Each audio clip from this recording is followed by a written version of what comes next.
Welcome to Kiss List Confessions. I'm Melanie Johnson, and today my featured guest is Jayci Lee. Hi, Jayci. Hi. And today we are going to be talking about kissing. So we are writers of kissing books talking about kissing. But before we get to that, let's talk about your books. What do you write? I write contemporary romance and rom-coms about Korean American main characters. Um, they're usually, my contemporary are pretty steamy and still funny. They're like sexy romps. And my rom-coms are corny and hopefully laugh out loud funny. And all of them, obviously, by definition, have a happily ever after. Happily ever after. Yes, very important for all our romances. So we are going to jump right in and talk about your very first kiss. So the trick of this one is you have to describe it. I mean, you can talk about it more later, but first, tell us what your first kiss was like in 3 words. Yeah, there are rules. I must do this right. First kiss, I'm going to say heart pounding, sweet, and chapped. Heart pounding, sweet, and chapped. So somebody needed some lip balm. Yes. We were sitting in the car and talking for hours, not wanting to part our ways and just wanting to be together. So we didn't have water. Both of us were very thirsty. So our first kiss was just heart pounding sweet, but chapped. Parched, chapped. Chapped. So sitting in a car alone. So I'm assuming teenagers. Or early 20s. Okay. I was a very sheltered child. I think it's my upbringing, my Korean American upbringing. So that's okay. I've been watching some K-dramas, and they really they build to that first kiss so slowly. Doesn't it take like 8 episodes for them to have their first kiss? Well, I'm thinking of Crash Landing on You, and oh my goodness, like the tension to get to that point. But Yeah. when you finally get there, it's like, oh! So worth it. And so it makes everything else. It makes every little touch, every little finger happen to pass. It just makes everything feel so intense. Yeah. So. My books tend to be slow burn, so I play on that a lot. I think it has to do with me growing up watching K-dramas. Mm-hmm. So, the slight caress of the hand by accident, right? They're reaching for the same thing together. And they draw apart. Oh, all of that. Yes. Just like shivers, goosebumps. Mm-hmm. Okay, so speaking of Korean dramas, K-dramas, I mean, I don't know if they're on your list or not, but celebrities. So 3 celebrities that you would like to kiss. And of course, this is just fictional. If they're married, we're not running away with them. We're just Yes, I am happily married as well and have no intention of running away with anyone. But if I could kiss 3 celebrities, I thought what would be fun, because kissing should be fun. And I thought, why not kiss the Chris's? Chris Evans, Chris Pines, and Chris Hemsworth. Very nice. Just line them up, 1, 2, 3. And determine who's the best Chris of them all. So you have actually come up with the solution, because there's always the game, which Chris. Mm-hmm. You figured it out. I'm going to have you line up. And the best kisser is the best Chris. That's fantastic. So we're going to move into fictional characters now. This is fictional characters that you think would make great kissers. Fictional characters, like books, movies, anything? Yeah, there's no rules here. As long as it's a made-up character, something about them, you think that there's something about this person, this character, that they're just going to be a great kisser. I want to say Mr. Rochester from Jane Eyre. Yes, very something intense. Like broody and intense. but I feel like he'd be a very good kisser. Right. Once that emotion gets unleashed. Uh-huh. Uh-huh. And there's a character in an Elizabeth Hoyt book, I think, To Seduce a Sinner. Okay. Jasper, Lord of Vale. He's supposed to be this goofy playboy guy, but inside he's like totally alpha. Oh, So that's an interesting one. So that's he's like my kind of favorite. I like that mix, that kind of funny guy on the outside, but Mm-hmm. take charge on the inside. So they talk Yes. about the beta in the streets, alpha in the sheets. Sheets. Yep. She gets that across very clearly. Yeah. So it's he's Jasper from Elizabeth Hoyt's book. Mr. Rochester from Jane Eyre. And who's my third one? Oh, gosh. See, this is what happens when you wing it.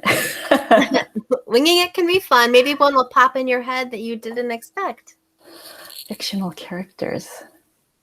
I'm going to say I'm just going Jane Austen here, but Pride and Prejudice, the movie.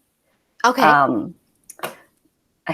don't know his name. Is it Mr. Darcy? One of the Darcy? Mr. Darcy. Yeah, Mr. it's Darcy. Mr. Darcy. So which one? Which version? The latest version, the movie version. Mm-hmm. I don't know his name, but he's also very quiet on the inside, but kind of Is that brooding. the one where they always show the gif of him? Yeah, the hands thing. I'm crazy about the hands thing. I told you, like, just touching of hands, the holding pinkies, and well, that restrained emotion. Yes. Yeah, I wanna see something other people don't see. You know, I want to find hidden depth. Yeah. I like that. Okay, so moving into actual kisses that you've seen on the screen or on the page, what are 3 of your favorite movie or book kisses? Movie kiss. This is, I think, to me, totally obvious. The Spider-Man upside down kiss, Tobey Maguire. Yes, so he's hanging upside down. She peels down his mask. It's raining too, isn't it? Yeah, it's raining, so they're soaking wet, and it's this upside down kiss. I'm sure it wasn't very comfortable for him when you think about it, rainwater going down his nose and whatnot, but it was one of the sexiest kisses ever. And there are ones where characters don't kiss for a long time. Pretty Woman. Yes, where there's not on the lips, not on the lips. The rule. Yeah. So it starts to really mean something else, like something more when they finally do kiss. Yeah. Yeah. So I like that. And the last one is, did they actually kiss or did I want them to? I have to think about that one. I think that's funny. I like the Beauty and the Beast animated version. When they kiss, yeah, because that's what brings they do back kiss to life. yeah. So once he becomes human, like they finally kiss, and like swirling around music, right? Yes. So that's like a fairy tale kiss. I thought was very sweet. He's like very attractive cartoon. Yes, he is. He can't beat Prince Eric, but he's still very attractive. Yeah. When I first saw him when I was in high school, my taste ran more towards the pretty boys. So when he turned that on, I was like, ew, that's still Chris, Chris, sorry, I'm still thinking about the Chris's. That's no Prince Eric. But as I got older, the rugged good looks, that kind of crooked nose and all that. I'm like, yeah, and it's like big, right? And kind of growly. Yes, literally growly. Literally, yes. Okay, so now I'm curious to find out 3 locations that you think make ideal kissing spots. I think I've actually done this and also put it into my book or books. but walking along the Seine and kissing the River Seine. Yeah. Okay. Yeah. Mm-hmm. I would say in Santorini, Greece. The Beautiful. caldera where you see the ocean and the blue sky and the sparrows flying. Have you been there? I have not been. Yeah, I went there for my 3rd wedding anniversary. Oh my goodness. I mean, the pictures look absolutely unbelievable. It's stunning. We stayed in a rock cave converted like hotel right at the caldera, that round point that people always take pictures of. In the background is the white and blue buildings, and then Yes. out to the front is the ocean. And since we stayed there, we were able to go out like early in the morning when there were no cruises and tourists there at all. And it was like back in time had stood still. And those sparrows flying around, they were on the what do you call it? The mosaics that existed like 5,000 years ago. So they've been around. So it just feels timeless and That stunning. feels very romantic. It feels like you almost stepped into It was. Ooh, all right. Yeah. I have little shivers. What's the next one? Gosh, I'm going to say Disneyland, Sleeping Beauty's castle. That's fine. Yeah. I've been to Disney World many times, but I've not yet been to Disneyland. So does Disney World have the Sleeping Beauty's castle? They'd have Cinderella's castle instead. Yeah. Okay. So they do have the castle, but it's Cinderella's castle. I see. Yeah. So you would like do the kiss like in front of the castle. Yeah. Yeah. Yeah.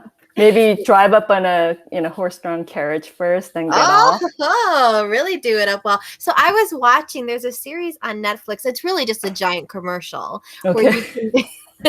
I mean, it's set up like it is a series, but it's a commercial because it's Disney weddings, and so they kind of follow a couple from they're starting to plan the wedding all the way through to having the wedding. Mm-hmm. So you get to see them choosing all the different things and picking out the experiences and the locations, and horse-drawn carriage definitely comes up in the Disney weddings quite often. Yeah, I'm like revealing myself to be a Disney fan, like hopeless romantic, right? So yeah, no, there's so much. It's all in there, and the Disney stories are all about happy endings. So it makes perfect sense. Right on brand. Exactly, on brand. So this leads me actually to my final question, and now I'm curious to see if there are going to be any Disney songs. What? Oh, I'm horrible with songs. This is gonna be hard. Be a tricky one for you. So yeah, you're gonna have to help. Okay, we'll have to play Name That Tune a little bit. So 3 songs you would put on your Kiss playlist. Kiss playlist. So playing in the background or. It could be a song that makes you think like, ooh, I'm in the mood for a kiss, or it could be a song that you've been kissed to that was on while you've kissed before, or it could be, a song that puts you in the mood when you're writing a kiss. I'm gonna say, is it All of You? All of John You. Legend. John Legend. Okay. Yeah. Yes. All of You by John Legend. Okay. Yeah, that's one. If you can't think of 3, that's okay. No, I was also thinking Helpless and Hamilton. Oh, okay. Okay. And Carmen, the opera. Oh, what are you? That's a good one. Unique pick. I like it. Yeah, that one, the passionate one. I like the variety. That was quite the variety. That's great. So I'm actually building a playlist on Spotify of all of the kisses that the authors have suggested, all the songs. Wow. So we'll make sure you make my job a little bit more difficult, but I'll make sure I get which one you want from the musical and make sure it's in there. So before we say goodbye, can you tell me a little bit? You've got a book coming up pretty soon. Can you tell us a little bit about that? my second rom-com, the following book to A Sweet Mess, is called The Dating Dare. And it's about a spunky, saucy, sassy brewer. And the heroine is the brewer, and a photographer, a fashion photographer, who inside is truly an artist hiding behind the camera.